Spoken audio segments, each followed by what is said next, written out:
unabashed, the most unpredictable, becomes a headline, the most volatile, outrageous behavior, unsubstantiated narratives, a battle of personalities.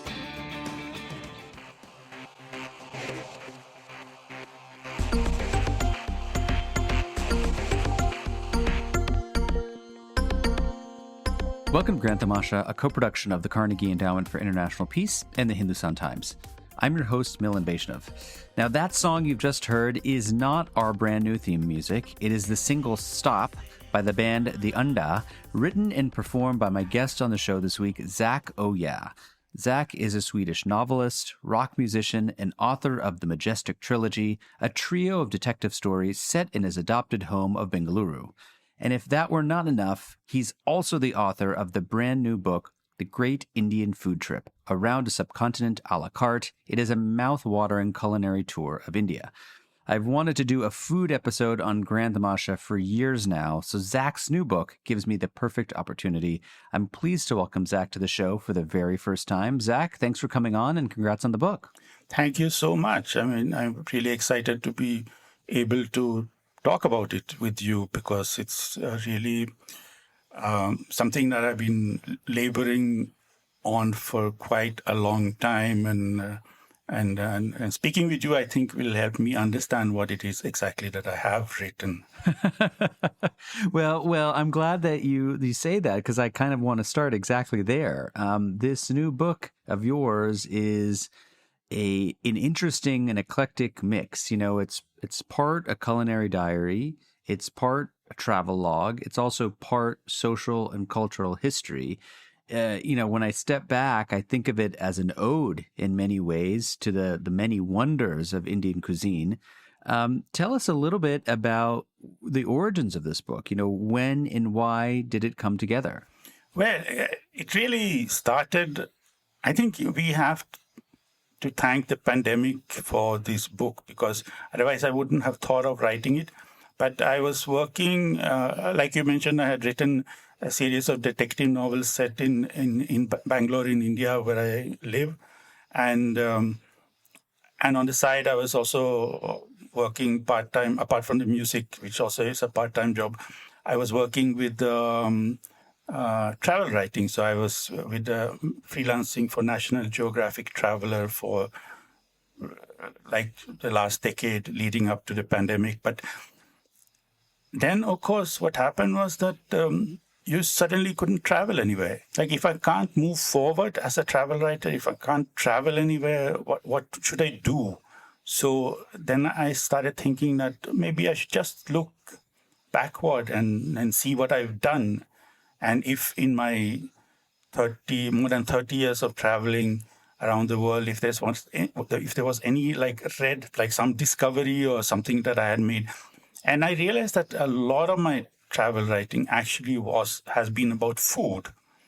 And although I'm not like a very good chef or anything like that, but I've been traveling a lot to, eat and drink and reviewed restaurants and that kind of things for various newspapers and magazines. And also I realized that one of the things that had helped me understand India better as a country is the fact that because most of my Indian friends here, when we sit and chat about stuff, people want to talk about cricket mostly, and I don't understand cricket at all. And and then the other hot topic that everybody wants to talk about is politics, and I don't understand politics either. And the third most popular thing to talk about in India is food. Like everybody's so, one could almost say that almost everybody is obsessed about food in one way or the other, like what you eat or what you don't eat and how you eat and how you cook. And so those conversations I found very interesting when I talked with people here about foreign food habits and local food habits and, the various things. And then when I started thinking about this thing more closely, I realized that I think I've understood India or got closer to understanding Indian culture through eating a lot of Indian food. Because the fact is that you can't really talk about an Indian cuisine or there's not such a thing as one cuisine, but you have to talk about the many cuisines of India. So wherever you travel in the country, you have a different cuisine. It's like you can't sort of simplify it, but you have to be very open-minded and experience the foods from, like when you just travel some 50 kilometers, 100 kilometers, you move from one type of food habits to another type of food habits. Like when you cross from, say, like Kerala, where you have a lot of fish curries and that sort of things, into Tamil Nadu, which is just neighboring, you have a very different sort of culinary experience. And so for me, coming to India from moving here from outside, I think just understanding all the complexity of the Indian culinary landscape, that sounded very pompous, but that sort of helped me getting closer to understanding the entire complexity of Indian culture, because it's a country with so many different languages that people speak in the different states, and so many different cultures within the country, and many different religions. I mean, India is the birthplace of several of the world's greatest religions. And likewise, India is the birthplace of many of the most amazing cuisines of the world. And each state has its own, specialties and peculiarities. And that, to me, I realized was like a amazing thought. And then I decided, let me write this book and, figure this thing out. So let me ask you, speaking of figuring things out, let me ask you to start close to home. I want to start where you start the book, which is in your adopted hometown of Bengaluru or Bangalore. And in this chapter, you talk about the beloved restaurant Koshy's, which is an establishment run by Prem Koshy. It's a culinary institution, but also a sort of a literary landmark dating back, I believe, to the 1950s. For our listeners who are uninitiated, which includes me, by the way, because I've not been to Koshy's, tell us about what... No, so this is why I have to start with this question. Tell us what makes this so special. Well, it's like you said, it's a restaurant that dates back to the 1950s, and it hasn't changed too much. It's a lot of people, like authors I know, feel that it's one of those last places where in Bangalore where you can feel something that is rooted and something that has been around for a long time and kept a certain standard, because everything else is changing so much around it. Like in this whole city, it's changing. So, and I think almost every Indian city has a similar restaurant. Like in Kolkata, if you go there, you will have the Coffee House, which is near the university, and where Satyajit Ray used to work on his film storyboards, and all the authors would be meeting. And for Bangalore, Koshy's is that equivalent type of place, which has remained kind of unchanged. So it's very comfortable to step in, because you don't feel disoriented like the way if you go to some new fusion restaurant where usually the menu, you have to download some app to figure it out, and they'll have a cuisine that is sort of a mixture of all kinds of things that you don't understand. So whereas Koshy's is, you basically don't even have to look at a menu, because you know exactly what you want and what they have. And it also has that sort of curious feeling, like almost like you're stepping into a movie. Like if you've seen, have you seen that Humphrey Bogart movie called Casablanca, where Humphrey Bogart and Ingrid Bergman? Of course. Yeah, so it's a bit of that kind of place, and where Prem Koshy doesn't exactly look like Humphrey Bogart, but he sort of moves around through the restaurant and greets regulars, and he asks you like what you're up to and how you're doing, and if he sort of likes you, he'll send you some special exotic dish. I think like I've been in Bangalore now for more than 30 years, and Koshi's has remained a sort of only constant, whereas everything else around town is changing. So it's a bit like a historical monument. Like I wouldn't compare it to Taj Mahal or Khajuraho or something like that, but it's a sort of a how should I put it, like a living legend. There's a lot of mysterious stories about it, like Queen Elizabeth had come there and had chicken in 1961, and all these, during the emergency, all these intellectuals were meeting there, and then at the next table, supposedly some CIA spy may have been listening to the intellectuals, and so it's full of all these curious legends as well, that, you know, like restaurants that have been around for a long time. There's a lot of stories about them, and besides, the food is actually great, and they have fabulous coffee, which they source from Coorg. So could I ask you about the food? Because you said something earlier, which is that you don't really even need to look at a menu. You kind of know what's on offer and you know what you want. So if you were to go to Koshy's this afternoon, for instance, what would you order? What's your kind of go-to? Well, if it's afternoon, I would order a club sandwich and UB lager beer is typically. They have also a lot of these old Anglo-Indian dishes on the menu, which have, you know, basically started vanishing from the Indian culinary landscape, which are, one could say, like Indian takes of Western food. And now, like most restaurants in India who do continental food or Western food, many of them do it like either like extremely authentic, you know, total pakka Italian or pakka French or something like that, or they do some kind of weird versions of it, like a Chinese pizza, which is topped with noodles. But Koshy's, they still have many of these dishes from that date back to colonial times.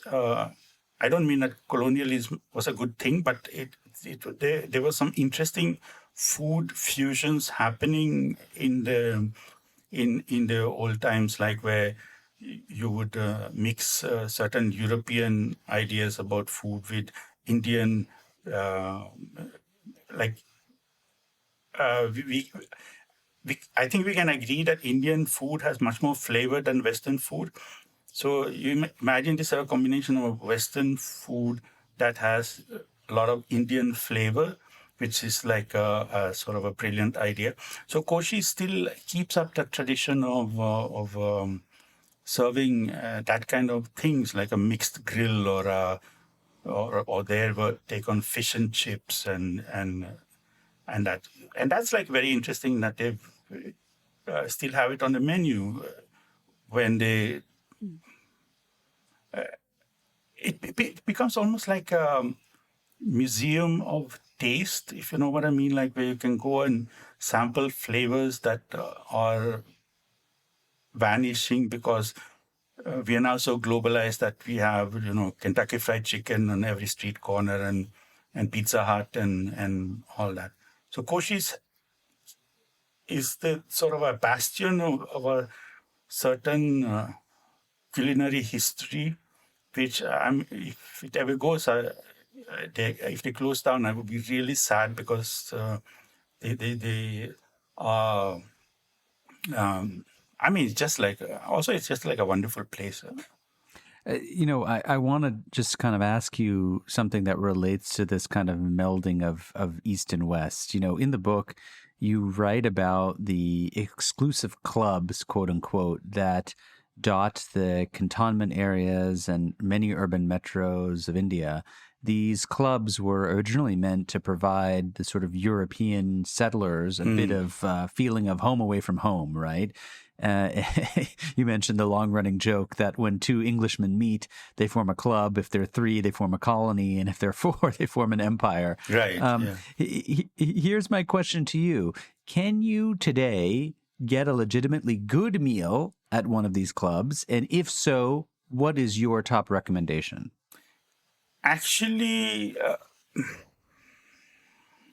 this is a tricky question because they were, in a way, that sort of a situation.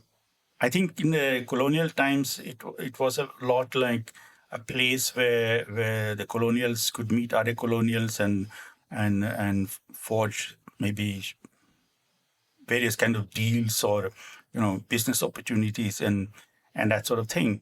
So, and they were more about boozing, like especially drinking gin and tonic, which was supposed to protect you against malaria. So, like George Orwell mentions in one of his books that if you went to India and spent too much time in these clubs, you'll return home with the imprint of the cane chair on your back and no liver because of all the gin and tonic you had. So they were, even in that time, they were not really talked about as places to go for good food. And now, because most of these clubs, there's hardly any English members left, but it's like they're more like local clubs. They serve rather mundane food. What I've had in the clubs, pretty much like what you get outside in the street, because the canteens are often run by whoever gets the contract. It's not like a culinary destination. But some clubs do keep up certain standards. Like during when I was in Chennai launching the book a few months ago, the launch was at the Madras Club. And the Madras Club is actually famous for having created the mulligatawny soup, which is like a take on basically your traditional South Indian rasam, which you get with your thali, and it's always there. But the rasam, they kind of did it to suit, I think, like the foreign taste. So they made it into a kind of a chicken and rice soup type of thing, which of course no vegetarian South Indian would accept or eat.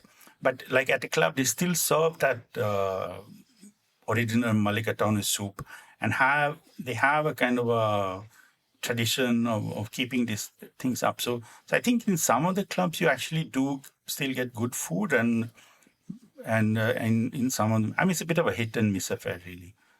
I want to, move away from Bangalore and move, as the book does, across the south. Your journeys take you, among many other places, to Mysore, where you sing the praises of the Mysore masala dosa. And you note that basically every good canteen in the city of Mysore prepares its dosa more or less the same way. Tell us about what goes into a proper Mysore masala dosa, and where does one need to go to have the best version? Well, actually, they don't all do it the same way, but roughly more or less the same way. And the interesting thing with dosa is that it's a very South Indian dish. Like you'll find it in Andhra Pradesh, Karnataka, Tamil Nadu, and Kerala. But there are all these different versions of it. Like in Kerala, they make it, it's like that appam, which is very popular with tourists. And in Andhra Pradesh, they mix the spices into the batter, so it becomes very spicy, even without adding any spice to it. But as per my understanding, dosa was invented in Karnataka, in Udupi originally, and it's became during the early years when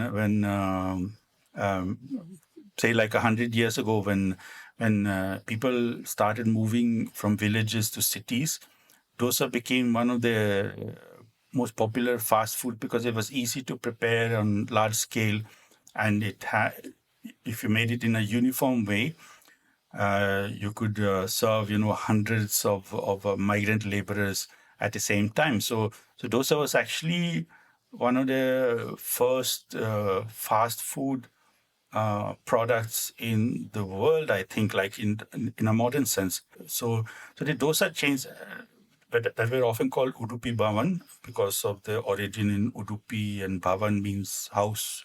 So you had a connection to the roots there, even in a name, as like how to explain, like a restaurant from Udupi or a house of Udupi food. So Indians, when they started serving dosa, it became very uniform, and Mysore has like a very conservative attitude to dosa, I think, in largely, in a sense. So you have how the dosa has to be made is like the batter, first of all, has to be fermented overnight, and so it gets like good probiotic qualities. And this was like invented long before anybody thought that we need probiotic food and that it's good for us. And then it's also fried in a way that the surface becomes starts looking like a gold bar almost. It has that sort of golden, slightly brownish on the outside, and inside it has a somewhat fluffy interior. And then they add a sort of a curried potato mush into it, which is known as palia. And this, of course, again, this is not an ancient thing because potatoes only came after Columbus discovered America, and potatoes only became popular in India around in the late 1800s. So again, this was a very modern and advanced thing when the Udupi restaurants started doing this mashed potato stuffing. It was like really high tech at the time because otherwise nobody in India was eating potatoes at that time. And then another modern twist in the Mysore dosa is that they add a sort of something called disco paste on it. Disco paste. Disco paste, yeah, it's a sort of chili, garlic, onion type of red paste, which and first it seemed bizarre, but then when you think about it, a dosa looks a lot like an LP record. I mean, if you have an LP player, you could probably try to put it on that and see if some Carnatic music comes out of it, some raga or something. And so they smear it with this disco paste around the edges, just so you get like a little bit of some spicy bite. It's something like if you have never had a dosa, I think you've never really lived. Wow, that is a big statement. But if you want to live and you want to live in Mysore, could you recommend a place that we should go to have our authentic Mysore masala dosa? Well, I personally love this little eatery called Ashoka Hotel, which is quite near the railway station. It's sort of nobody knows about it, nobody goes there, but they make like a completely lovely, simple dosa, which is just like no frills, nothing exciting. So I love that kind of places, and it's for those who want to Google it, it's on Dhanvantri Road, just a few blocks from the railway station. You can go on eating those dosas forever, but because it's so famous, it gets really crowded. So sometimes you have to wait, and then if the dosa batter runs out, it's like then you have to turn back without getting a dosa. So This is like a national crisis. yeah, I mean, it's a sort of thing like you'll have people waiting in line outside, and apparently I've read that the first Indian restaurant in New York to get a Michelin star also serves dosa, and they have some waiting line of 1,500 people at any given point of time. Oh my goodness. Yeah, so Wow. I think dosa is about to conquer the world. Okay, you heard it. You heard it on Grand Tamasha first. The dosa is about to conquer the world. I don't want to give short shrift to other joys of southern India because there are multiple that you talk about. Let me just mention one. Your travels across Kerala are marked by an almost singular obsession, a search for jarred, pickled mussels. And I have to say, I love mussels. I also love pickles. I've never experienced pickled mussels. What can I expect and what am I missing? Ooh, well, you're missing a great deal. The thing is that pickled mussels are not very easy to come by at all because it's hardly ever in any shops. But I found one place, like after years and decades of searching, I came to a place in Kerala called Thalassery, which is a bit curious also because Thalassery, it's in the ancient Roman cookbooks, and in their culture, Thalassa means ocean, seafood, the god of the sea. And then you have this, and you have these ancient trading connections between Kerala and the Roman Empire.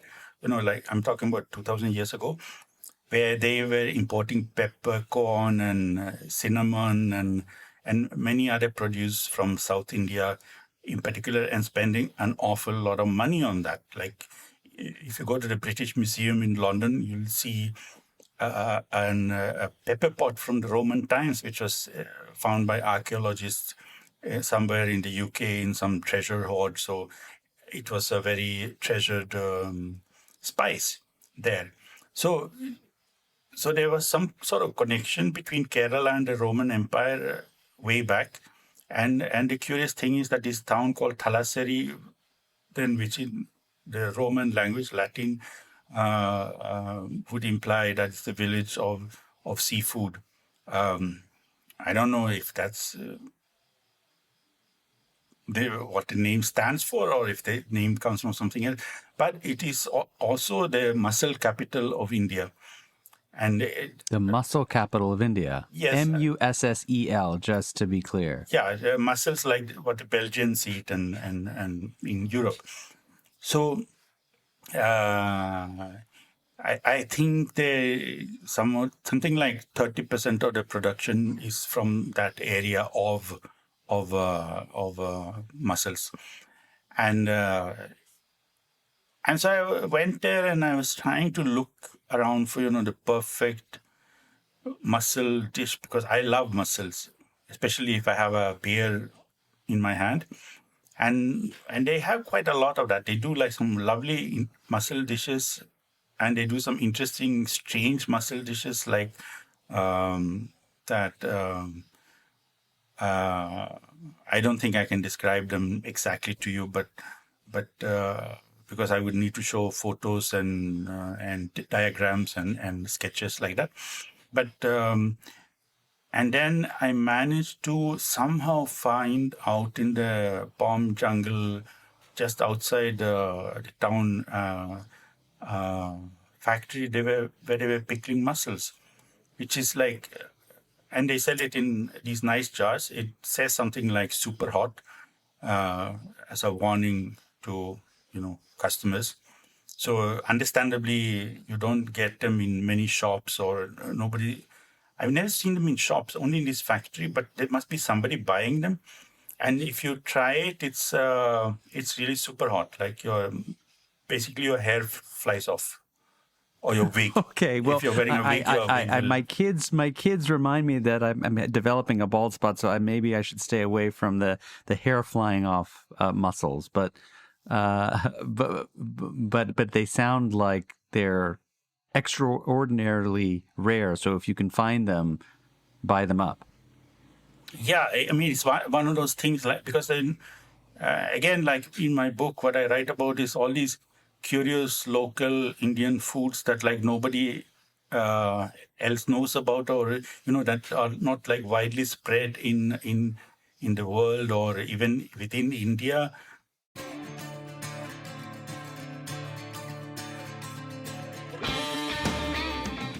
Hey, Grant the Masha listeners. Thanks for listening to the podcast. Putting this show together each week is a labor of love, but it takes a lot of work to put out a great show every week. If you'd like to support the work we do at Grant the Masha, please visit ceip.org/donate.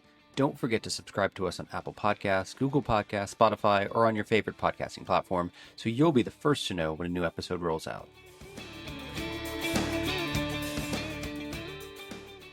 I want to ask you some. We're going to make our way northwards, but I want to ask you a few more things about the South.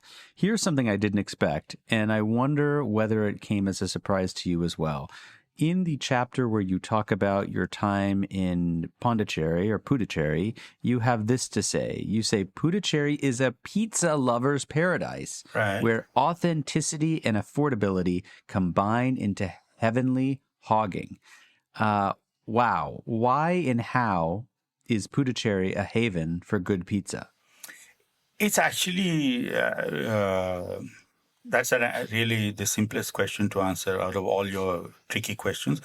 But, you have that, the Aurobindo Ashram was set up in Puducherry way back in the 1940s or earlier. 1930s maybe, and then they built this international commune type of city, right, called Auroville, just outside the Pondicherry border. And the reason why Aurobindo went there was because the British didn't like him. So Pondicherry at that time was already a French colony, so he was outside the British jurisdiction and could practice his philosophy there without being disturbed by the British colonials. And so it's always had this cosmopolitan nature, and this Auroville, which is like it's not like a town, but it's a sort of a jungle location where a lot of these ashrams and meditation halls, and it has it's a very culture-oriented place with also theater groups. I should just point out it was the subject of a recent book by the author Akash Kapoor, Better to Have Gone, Love, Death, and the Quest for Utopia in Auroville. Sorry to interrupt. We'll put a link to that in the show notes. Right, yeah. So it's a very interesting place because it has this cosmopolitan nature where lots of foreigners then settle down around the ashram, like Europeans and people who came to meditate and for the spiritual experience, and so that blend of international community and then also a lot of Indians as well are part of these Aurobindo ashrams and the Auroville commune. So in that landscape, obviously, you need good food. Like, they're not ascetics. Like, these are like, French hippies and Italian hippies and Spanish hippies. And so they won't, just make do with masala dosa and that kind of thing. But they want gourmet food to be comfortable. So there's this amazing gourmet food culture around Pondicherry, with restaurants that are better than any 5-star or any 7-star or any 9-star or 11-star hotel or restaurant anywhere in the world. But they do it like in very low-key fashion. It'll be a bit like a courtyard in the jungle, with a few tables and a pizza oven, and they'll do these amazing pizzas and also amazing other food, like amazing French food, amazing Italian food. So if one really likes that sort of stuff, it's the place where one should go. And the thing is that, like, when I went to Italy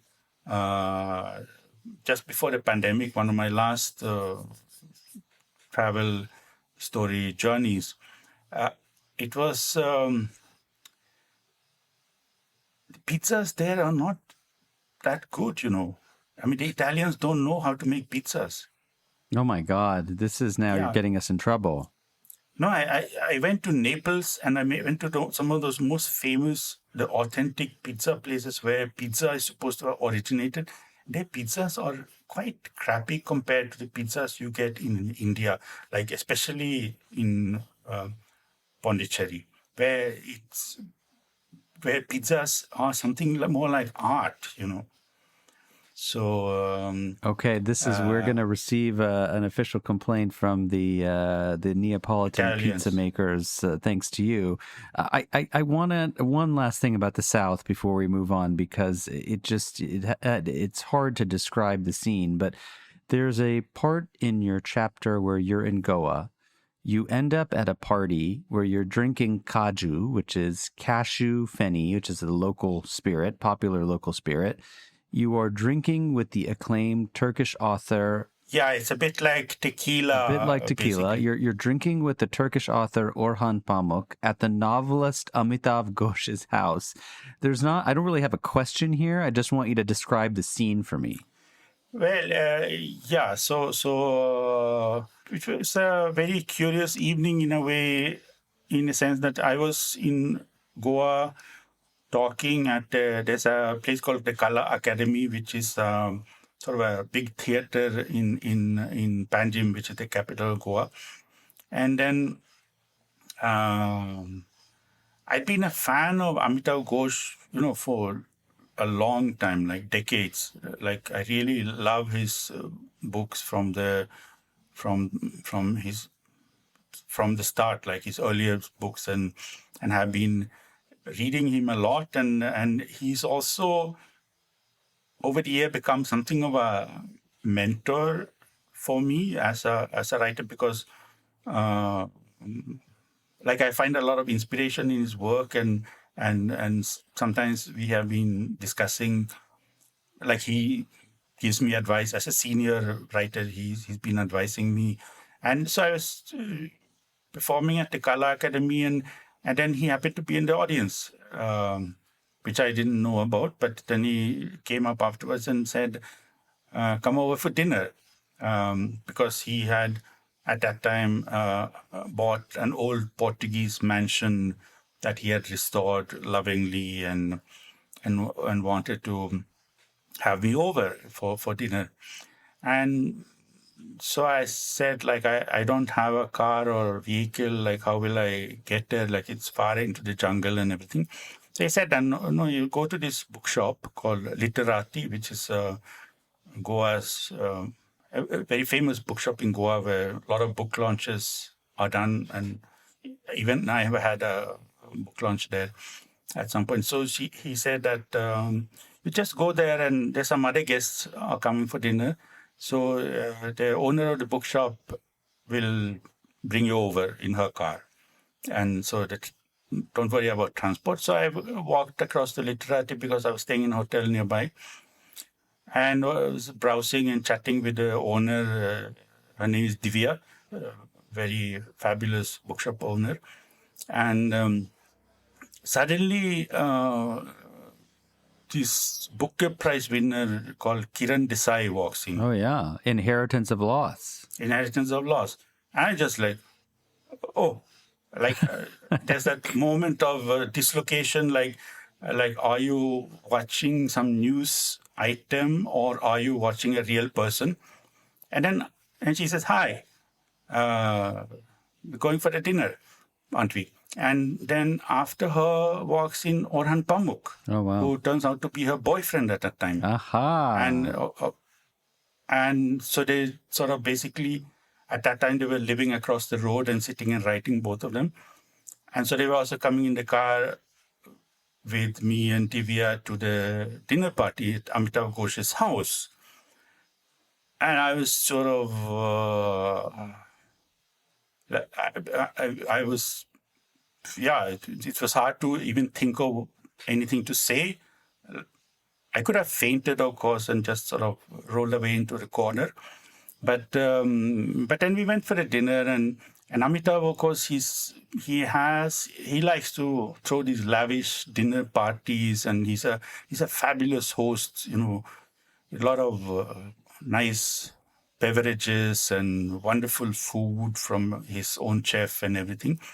So we were having a good time, and he had also invited a lot of Goan writers, local Goan writers, to participate. So, and some Bollywood stars were also there, I think, and so it was one of those moments you're thinking like, am I dreaming or am I awake, kind of thing. But the interesting thing is that I was trying to encourage Orhan to drink Feni. And he was sort of a little bit doubtful about whether... Apprehensive? Yeah, I mean, he after some time, he sort of told me to stop talking so much, and because he said like he has to take care of his brain cells, and he has too few seconds left in his life to be bothered by somebody rambling about the virtues of Feni. And that was also an interesting learning, because I've never thought of it as although I'm a writer, I'm sort of very easygoing, and he has this extremely disciplined approach to writing. Like, he's thinking of how many brain cells he can waste on talking with somebody like me over and also drinking Feni and that sort of thing. So he was obviously like extremely focused on what he was going to write next and what his next book was going to be, and not the sort of happy-go-lucky type of person like I am. So I can say that we were not exactly compatible, but he was still just nice to meet them and hang out. But you ended up with a great story, which is all that matters, and it makes for the delightful part of your book. I don't want to totally avoid the West and the North here, because there's important things to say about each. Let me just quickly bring us to Bombay, where you have this really lovely section on Irani cafes, right? These cafes founded by Parsis who have lived in India for more than 1,000 years, migrated from Persia. If you're sitting down at your favorite Irani cafe in Bombay, unfortunately they are a dying breed. Tell us about what your perfect order is when you come in. Well, first of all, let me correct you a little bit there. First, the Parsis did come to India more than 1,000 years ago, somewhere around 700-800 maybe, or 80. But the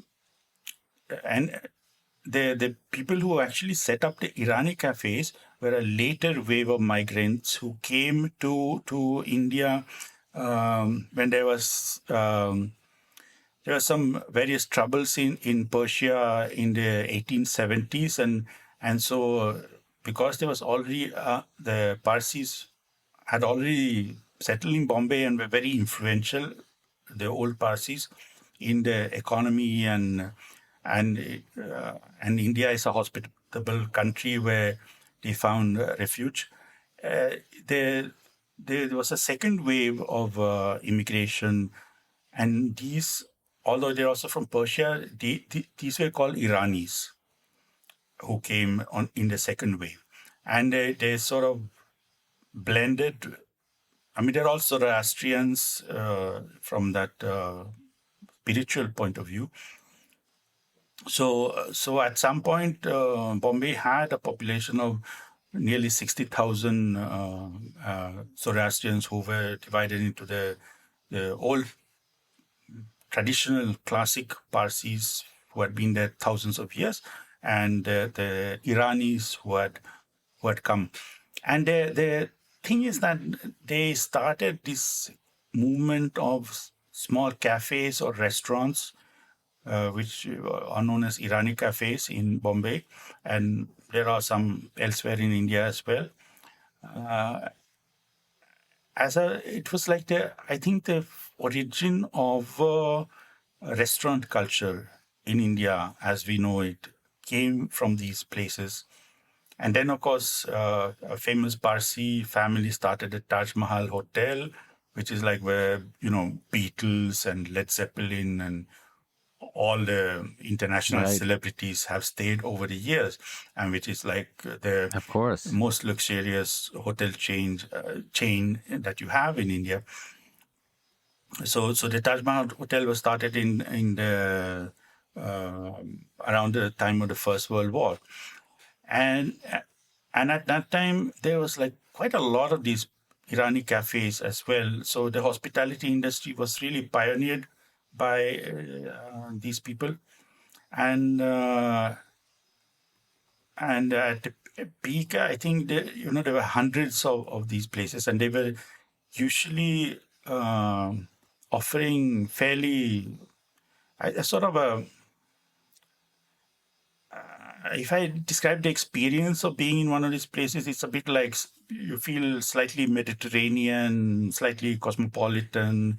They have a particular style, with chairs and the tables and everything, which you might think that, you're in Morocco or Greece or something like that. And the food was also generally non-veg, which is different from the traditional Indian places, like the Udupi places that are pure vegetarian. And so they had that interesting blend of food and culture, and they were popular hangouts among the poets in Bombay, where people would meet up and sit and have literary discussions and that sort of thing. And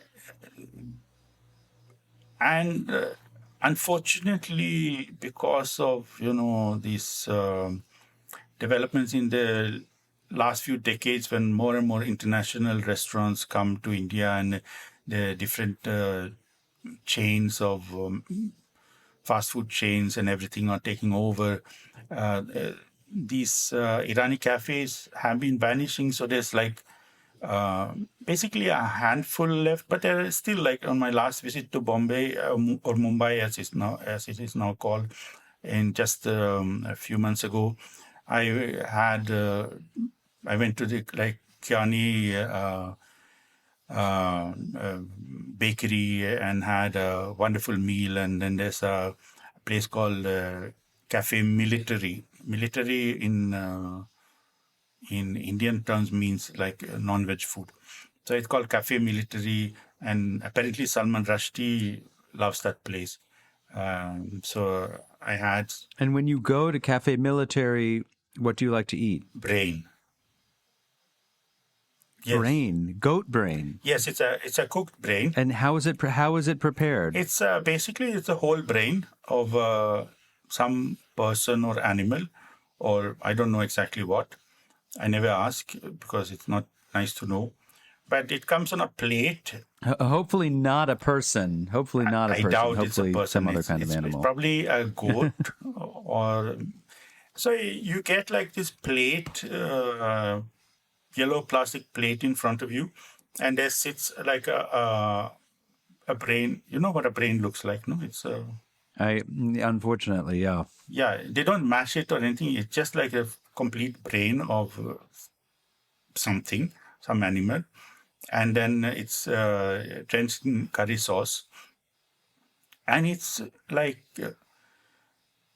eating velvet, flavorful velvet. Eating velvet. Wow. Yeah, it's amazing. So I want to ask you a question about drinking. that's not about caju, but about punch. Ah, Here's something else I didn't know that I learned from your book. The term punch comes from the Hindi word for five, panch, because back in the day, punch had 5 ingredients in it, as you nicely explain in the book. You also reveal your own preferred punch recipe. Can you tell our listeners what's in your punch? well, I'd be happy to share. I mean, I always love to share good things with good people. And yes, so you're right. It's most experts agree that the word punch comes from the Hindi panch, and that it's been known in India since the 1630s or some ancient time like that, and then only later started to become popular in the West. It became like a standard drink in London in the harbour area because all the fruit juices in it protected the sailors against scurvy, and it was seen as a health drink actually.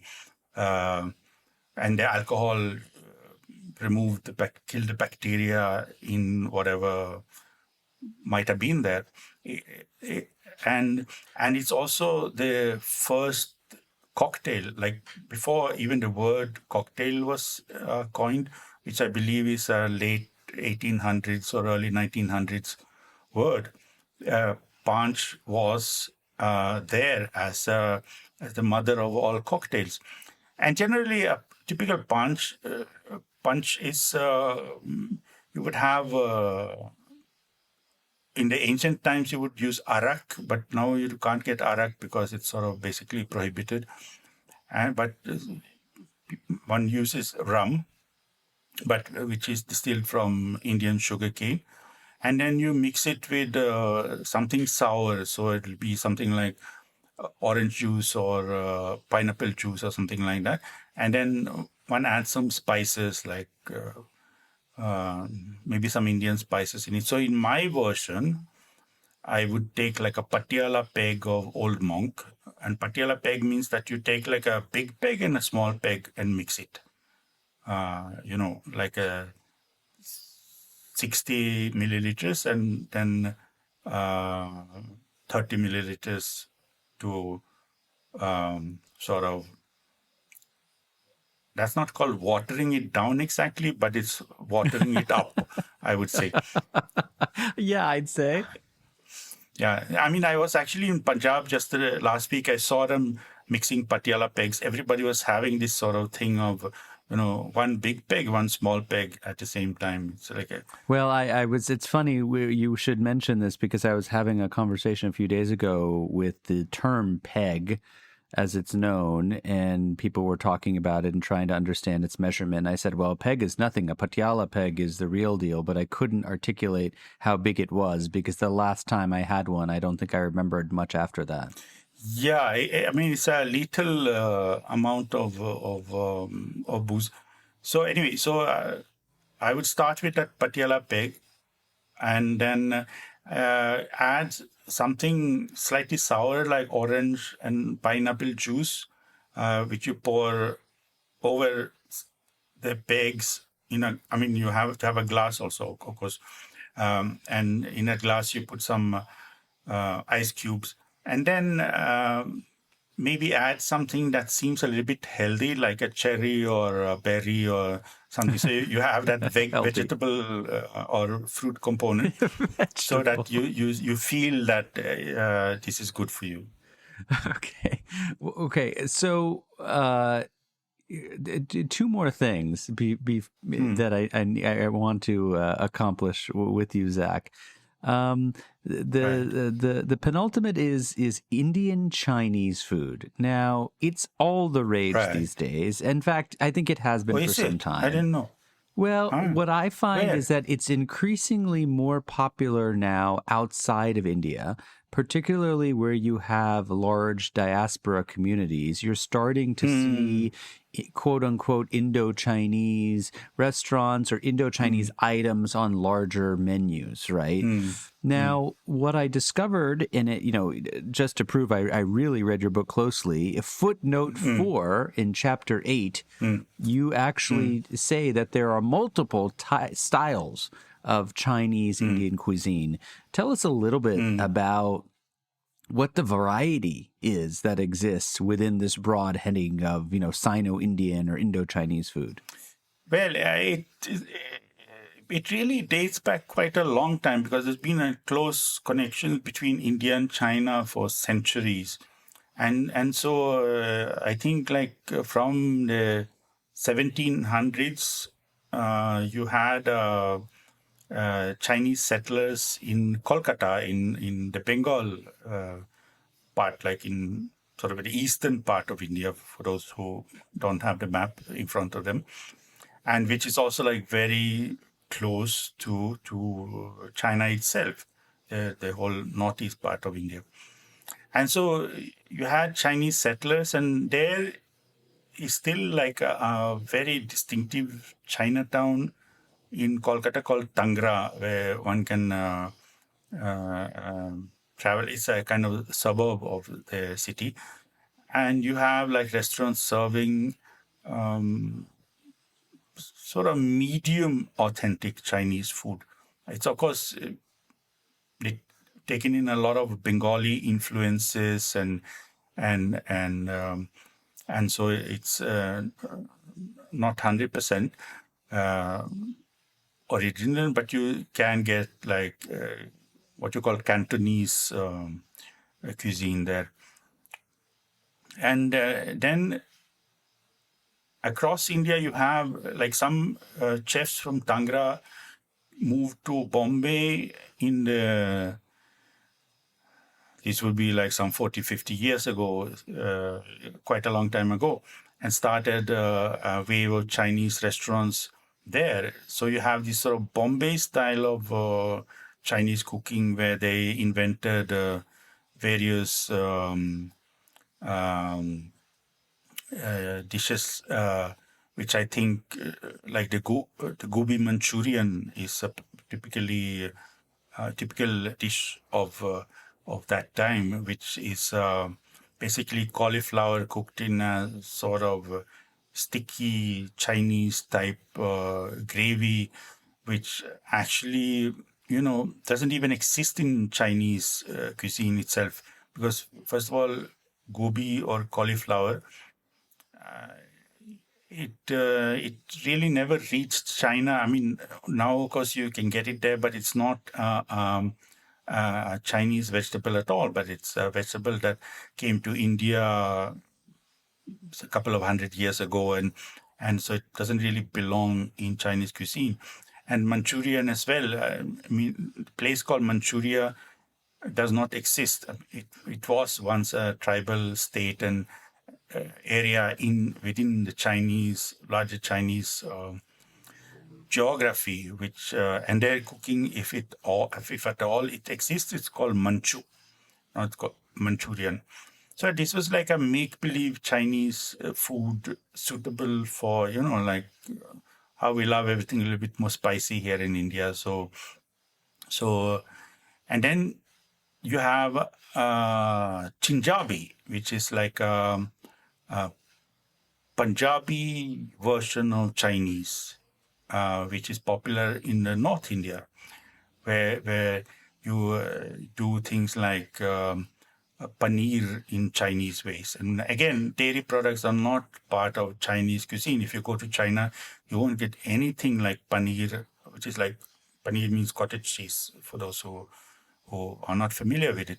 You won't find any cheese products in China because they simply do not like dairy products at all in Chinese traditional cooking. Whereas in the Chinjabi, the Punjabified Chinese food, you have a lot of these Szechuan paneer and paneer dim sum and varieties like that. And then to top it all, you have the Andhra Chinese, the South Indian Chinese versions, which are like if the what I've mentioned now is not spicy enough for you. I was going to say this is like face melting now level. Yes. I mean, your hair, which flew off during the earlier question, it would sort of melt into. This is now truly singed. Yeah. So there's like across the country, you have these different versions of Chinese. So it's not just like one Indian Chinese cuisine, but depending on where you go. And I had gone to Gujarat, where I came across the sort of noodle-topped pizza, which is a mixture of Italian and Chinese thing, which I just thought like amazing. Like how can you have a pizza and then on top of it you have noodles? You're East and West, and I mean it takes a culinary genius to come up with that sort of a thing. Well, I'd like to chalk this up to my fellow Gujaratis' entrepreneurial spirit, which they are famous for. I have to end this conversation with probably the hardest question I'm going to ask you today, which is a play on everyone's favorite BBC radio show, Desert Island Discs. When you, Zach Oya, get stranded on your desert island, what are the 5 Indian foods that you'll need to survive the rest of your days? I mean, if I could bring my wife, who is Indian, then she would solve the problem. Supposing I was you're truly marooned on your own. On my own. But I can call for food. Sure. We'll make an exception. You have a lifetime supply of 5 things. What would you have? So, yeah, and I don't have to cook myself. That's right. There you go. Yeah. I think first of all, there's one dish one can never get tired of, and that's like dal roti. Okay. Basic lentil curry with flatbread, which is like when you walk in the Himalayas and you get hungry and tired at the end of the day, like there's nothing like dal roti. It's like a fabulous comfort food thing, and it's also rich in protein and has fiber and all. So that sort of thing one can eat day after day after day. Okay, so dal roti. So check. Yeah. So I'm thinking like in those terms, like what. So I'm not mentioning elaborate things that one can't eat on a daily basis.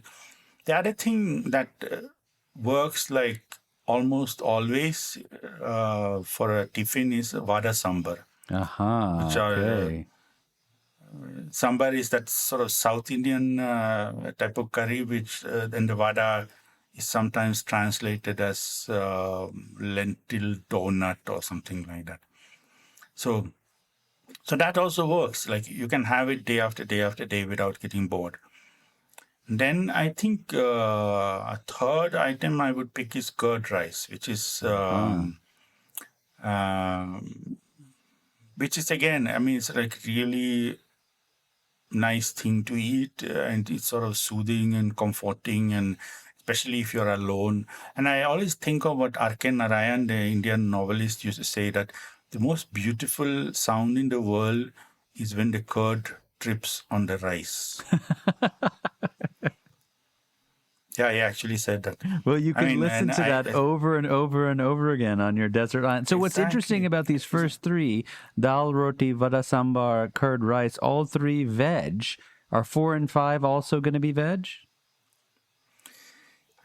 More or less. I mean, then number 4 would be lassi, like thick lassi, the Punjabi style Patiala lassi. I mean... Patiala lassi. Maybe if one can have Patiala peg and also lassi, in the lassi, that would be good.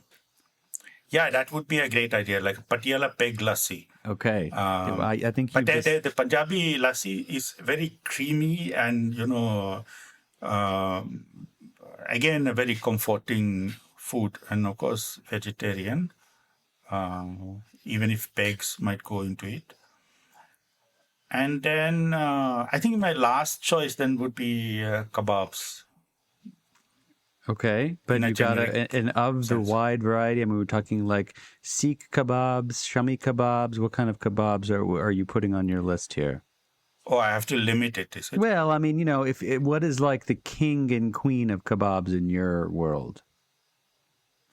Kalmi kebab, I think. There's a fellow who stands in the slaughterhouse area in Bangalore on a corner, and he cooks these amazing kalmi kebabs, which are like, so juicy. It's like the best kebabs east of Istanbul. And he sells them for something like 80 rupees for a plate. 80 rupees, what's that in $1, European basically. currency? Yeah, you get like two skewers of these kebabs for that amount. And so that I could afford, if I have to live for a long time in a desert, on a I desert think island. so. I think this is a good list. Unfortunately, all of our listeners and your host are now going to leave this show feeling very, very hungry. But it was a delight to have you on. My guest on the show this week is the author Zach Oya. He's a novelist. He's a musician.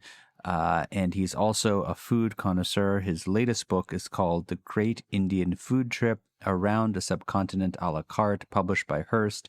Zach, thank you so much for taking the time, and congrats again on the book. Thank you so much for having me on the show. And if you ever come to India and need advice on what to eat, I'll just show you where you get the best kebabs. Done. Thanks a lot. You're welcome. Granthamasha is a co-production of the Carnegie Endowment for International Peace and the Hindustan Times. This podcast is an HT Smartcast original and is available on htsmartcast.com. You can also find us on Apple Podcasts, Google, Spotify, or wherever you get your podcasts. Don't forget to rate and review. It helps others find the show more easily. For more information about the show and to find the writing we mentioned on this week's episode, visit our website, granthamasha.com. Tim Martin is our audio engineer, and Mira Verghese is our executive producer. Thanks for listening, and see you next week.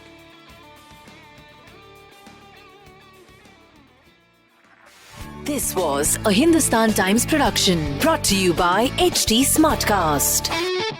HT Smartcast.